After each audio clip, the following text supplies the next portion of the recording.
Bible స్త్రీలు మనకి చక్కని పాఠాలు నేర్పిస్తారు. వారి జీవితంలో వారు చేసిన పనులను బట్టి మన ఆలోచనలో కొంత మార్పు వస్తుంది.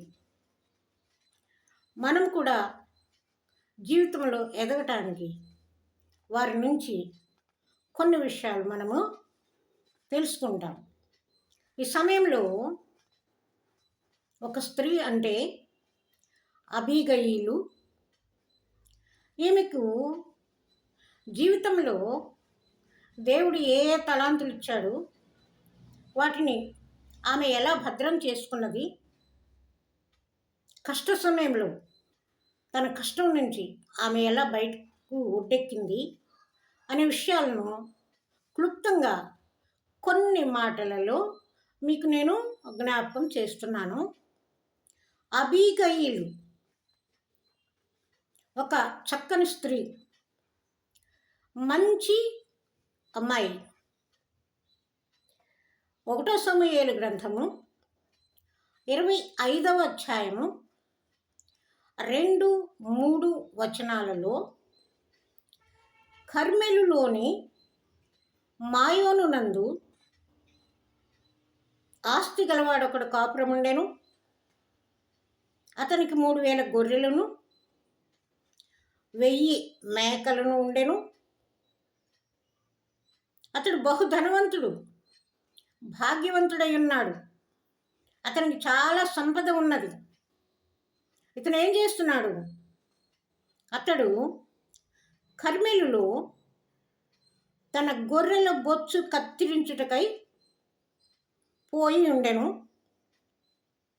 అతని పేరు నాబాలు, అతని భార్య పేరు అబీగయీలు. ఈ స్త్రీ సుబుద్ధి గలది అయి రూపసి అయి ఉండెను. అయితే అతని పనులను బట్టి చూడగా నాబాలు మోటువాడు, దుర్మార్గుడు అయి ఉన్నాడు. అతను కాలేబు సంతతి వాడు. ఈ ఇద్దరు ఎలా ఉన్నారు?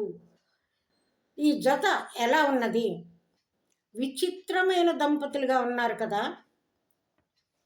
నాబాలేమో మోటువాడు, దుర్మార్గుడు, ఎవరు చెప్పినా వినడు, తనే మాట్లాడతానంటాడు. అబీగయీలేమో సుబుద్ధి గలది, రూపసి. నాబాలు ముఖంలో మొరటితనం, అతని హృదయంలో అవివేకం మనకు కనిపిస్తుంది. అబీగయీలు బాహ్యంగాను అంతరంగంలోనూ అందమైనదిగానే కనిపిస్తూ ఉన్నది. హెబ్రీలకు రాసిన పత్రిక 13వ అధ్యాయం 4వ వచనంలో వివాహము అన్ని విషయములలో ఘనమైనది అని బైబిల్ చెప్తూ ఉన్నది కదా. అయితే ముందుగా అబీగయీలు ఆ ఘనమైన వివాహ బంధానికి ఎంతో విలువనిచ్చినదిగా కనిపిస్తూ ఉన్నది. అందుకే ఆమె మొరటివాడైనా మూర్ఖుడైనా ఎవరు చెప్పిన మాట వినని తన భర్తను, అతని పనులను ఎంతో సహనంతో భరిస్తూ ఉన్నది. మొరటివాడంటే ఏంటి? ఎవరైనా చెప్తే వింటాడా? ఎవరినైనా మాట్లాడనిస్తాడా? ఇతరులతో నాకేం పని అని అనుకుంటాడు కదా.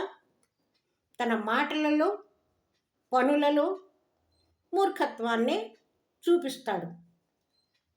తన సుఖం కొరకు ఇతరులకు బాధ కలిగిస్తూ తానే గొప్పవాడినని అనుకొని నేను నేను నాది నాది అని తనను తాను హెచ్చించుకుంటూ ఉంటాడు.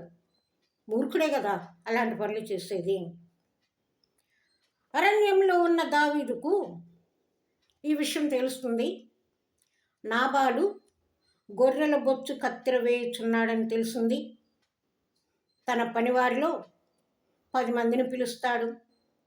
మీరు కర్మెలు వద్దనున్న నాబాల్ దగ్గరకు వెళ్ళండి, నా పేరు చెప్పండి, కుశల ప్రశ్నలు అడగండి.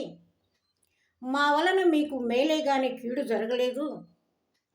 అరణ్యంలో ఉన్న మీ గొర్రెలను, మేకలను, మీ సంపదను మేమెప్పుడు కాపాడుతూ ఉన్నాం. వాటికి ఏ హాని కలగకుండా నేను నా పరివారము బహు జాగ్రత్తగా వాటికి కుడి ఎడమలుగా ఉంటూ సహాయం చేస్తూ ఉన్నాము. కాబట్టి మీరు మాకు కొంచెం సహాయం చేయండి. నాకు నా పరివారంకు ఇక్కడ ఆహారం లేదు కాబట్టి ఏదైనా మాకు సహాయం చేయండి, ఏదైనా ఇవ్వండి అని పరివారానికి అడగమని చెప్తాడు దావీదు. అయితే వీళ్ళు వెళ్తారు, నాబాల్ దగ్గరికి వెళ్ళి, అయ్యా దావీదు మహారాజు గారు అరణ్యంలో ఉన్నారు, మేమందరము ఆకలితో ఉన్నాం, ఇబ్బందులతో ఉన్నాం, మీరు మాకు సహాయం చేయండి, మేము మీకు సహాయంగానే ఉన్నాము కదా, మీరు ఈ సమయంలో మాకు సహాయం చేయండి అని నాబాల్తో చెప్పినప్పుడు నాబాలు ఏమంటున్నాడు చూడండి. దావీదు ఎవడు? యెష్షై కుమారుడు ఎవడు? నేను ఎంతో కష్టపడి సంపాదించుకున్న ఈ అన్నపానాలని నా పనివారి కొరకు నేను సిద్ధపరిచిన దానిని నేను ఎరగని వానికి ఇవ్వనా? ఎట్లా ఇస్తాను? ఎందుకు ఇస్తాను అంటాడు కోపంగా. వారికి ఏమి ఇవ్వకుండా వెళ్ళండి అని వెళ్ళగొడతాడు. ఈ సంగతి దావీదుకు తెలుస్తుంది. తెలిసి దావీదుకు చాలా కోపం వస్తుంది. ఇప్పుడు చూడండి, ఇంతకాలం నేను అతనికి సహాయంగా ఉన్నాను, ఇప్పుడు నాకు సహాయం చేయలేదు కాబట్టి నేను వెళ్ళి అతను నాశనం చేస్తా, అతని ఇంట్లో ఏమీ లేకుండా చేస్తా, అతని సంతానం లేకుండా చేస్తా అని దావీదు కోపంగా ఊగిపోతూ ఉంటాడు. 400 మందిని వెంట వేసుకుని నాబాలు మీదకి యుద్ధానికి బయలుదేరుతాడు. అయితే నాబాల్ని హతం చేయడానికి తన వారితో బయలుదేరిన దావీదు గురించి ఇక్కడ నాబాలు పనివాడొకడు చూస్తాడు. ఇదంతా చూస్తాడు, నాబాలు మాటలు వింటాడు. అయితే వెంటనే అబీగయీల్ దగ్గరికి పరిగెత్తుకుని వెళ్తాడు, జరిగిందంతా చెప్పేస్తాడు. అమ్మా, మన యజమాని తన అవివేకంతో తన ప్రాణానికి ముప్పు తెచ్చుకున్నాడమ్మా, మరి దావీదు మహారాజుకి అతను సహాయం చేయనని అంటున్నాడు. దావీదు రాజు మరి మన మీదకి యుద్ధానికి వచ్చేలాగా ఉన్నాడమ్మా, నువ్వైనా ఏదైనా చెయ్యమ్మా అని అంటాడు. అప్పుడు పనివాడి మాటలు వింటుంది అబీగయీలు. ఆమె చాలా చకచక ఎంతో జ్ఞానంతో ఆలోచిస్తుంది. ఈమె జ్ఞానంతో పాటు చురుకుతనం కూడా కలిగింది. ఆమె ఇప్పుడు ఏం చేస్తుంది చూడండి. 200 రొట్టెలు, 2 ద్రాక్షారసపు తిత్తులు, వండిన 5 గొర్రెల మాంసము, 5 మానికలు వేచిన ధాన్యము,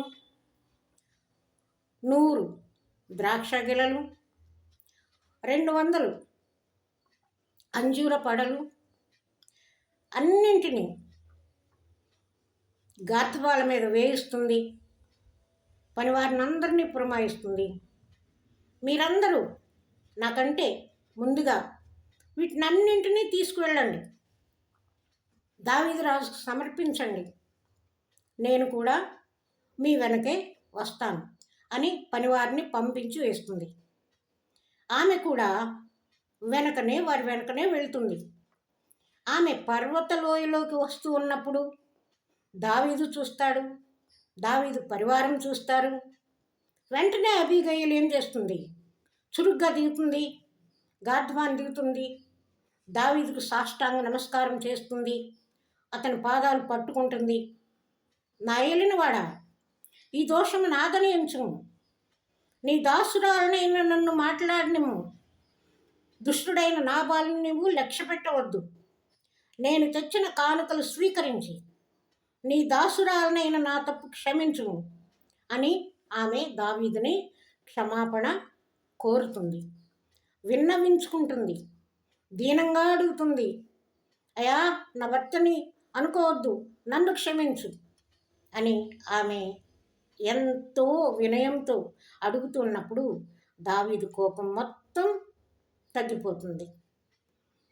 ఆమె తెచ్చినవన్నీ దావీదు తీసుకుంటాడు, తన పరివారానికి సమర్పించుకుంటాడు. అందరూ కలిసి ఆ ఆహారాన్ని తీసుకుంటారు. అప్పుడు అబీగయీలు తిరిగి ఇంటికి వస్తుంది.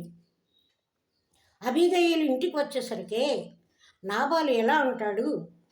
రాజులు విందు చేసుకున్నట్లుగా ఇంటిలో విందు చేసి బహుగా త్రాగి మత్తులో ఉంటాడు. దేవుని కొరకు కానీ, ఇతరుల కొరకు కానీ, రాజు కొరకు కానీ ఏ చిన్న కానుకని ఇవ్వలేని మూర్ఖుడు త్రాగుడు కొరకు ఎక్కువే ఖర్చు చేస్తాడు కదా. ఆ రోజు జరిగిపోతుంది, తెల్లవారుతుంది, నాబాలు మత్తు దిగిపోతుంది.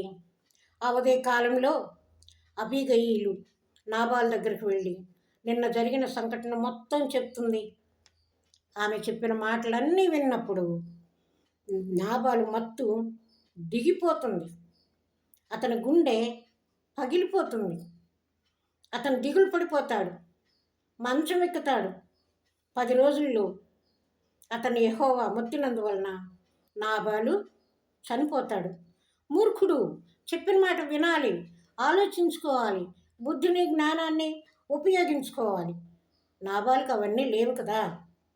అయితే నాబాలు చనిపోయాడని అరణ్యంలో ఉన్న దావీదు విన్నప్పుడు దావీదు ఏం చేస్తాడు? అక్కడే యెహోవాకు స్తోత్రాలు చెల్లిస్తాడు. ఎందుకంటే నాబాలు చేసిన పనికి దావీదు వెంటనే కోపం తెచ్చుకొని నాబాలుని నాశనం చేయటానికి తన సైన్యంతో బయలుదేరటం అవివేకం కదా. తను దేవుని బిడ్డ, ఎక్కువగా దేవునికి ప్రార్థన చేస్తూ ఉండేవాడు. మరి ఆ సమయంలో అతను కూడా ఆలోచించకుండా నాబాలు మీద కోపం తెచ్చుకొని సైన్యంతో నాబాలు మీదకి యుద్ధానికి వెళ్తాడు. అయితే ఆ సంఘటనని, ఆ యుద్ధం జరగకుండా ఆపినటువంటి అబీగయీల్ని ఆయన ఎంతో మెచ్చుకుంటాడు. అందుకే అక్కడికక్కడే దేవునికి స్తోత్రం చెల్లిస్తాడు. యెహోవా దేవా, ఈ సమయంలో నా వలన ఈ కీడు అతని మీదకి రప్పించకుండా నీవు కాపాడేవయ్యా. నీ దాసుడినైన నేను కీడు చేయకుండా కాపాడి నాబాలు వలన నేను పొందిన అవమానమును తీర్చిన యెహోవా నీకు స్తోత్రము కలుగునుగాక అని అక్కడే దేవుణ్ణి స్తుతిస్తాడు. ఆ తర్వాత పెద్దల్ని పంపిస్తాడు, అబీగయీలు దగ్గరికి పంపిస్తాడు. అబీగయీలు అభిప్రాయం తెలుసుకుంటాడు. అబీగయీలు దావీదు పంపిన పెద్దల చెప్పిన మాటలు విని వెంటనే ఆమె నిర్ణయం తీసుకుంటుంది. ఆలోచించదు. ఆమె తన పనికత్తెలతో దావీదు పంపిన దూతల వెంబడి రాగా దావీదు ఆమెను ఎదుర్కొని పెండ్లి చేసుకుంటాడు. ముగింపు ఎలా ఉందంటే చూడండి, సుబుద్ధి కలిగినటువంటి స్త్రీ బాహ్య సౌందర్యమే కాదు, హృదయ సౌందర్యం కూడా కలిగినది. జ్ఞానము కలిగి ఆలోచించింది. చురుకుతనం కలిగి దావీదు కోపం తగ్గించింది. తన భర్త నాబాలుని కాపాడమని దేవుని దగ్గర, రాజు దగ్గర వేడుకుంది. ప్రీతికరమైన తన ప్రవర్తనతో దావీదుని క్షమాపణ కోరుకున్నది. దావీదు సేవకుల ఆకలి తీర్చిన అన్నపూర్ణ అయింది. ఆమె దీన మనస్సు, ఆమె చూపిన కృతజ్ఞత వీటి వల్ల ఆశీర్వదించబడి దావీదుకు భార్య అయి పట్టపు రాణి అయింది. బుద్ధి జ్ఞానము గల ఎవరైనా ఆశీర్వాదాలకు అర్హులే. ఈ అబీగయీలను బట్టి మనము ఏమి తెలుసుకుందాము? మనం ఏ పరిస్థితుల్లో ఉన్నా ఇతరులకు సహాయం చేయాలి. ఆకలితో ఉన్నవారి ఆకలిని తీర్చాలి. ఎవరైనా ఏదైనా లేమిలో ఉన్నప్పుడు, మన దగ్గరకు వచ్చినప్పుడు, ఏదైనా అడిగినప్పుడు మనము చేయగలిగిన సహాయాన్ని మనం తప్పకుండా చేయాలి. ఎందుకంటే వాక్యం ఏమని చెప్తుంది? నిన్ను వలె నీ పొరుగు వారిని ప్రేమించమని చెప్తుంది. మనం కూడా అందరిని ప్రేమించేవారిలాగా ఉందాం. ఎవరి మీద ద్వేషం పెట్టుకోవద్దు, ఎవరి మీద కక్ష సాధింపులు చేయవద్దు. ఉదాహరణకు మనము అబీగయీలునే తీసుకుందాం. దేనికి స్తోత్రం. హల్లెలూయా.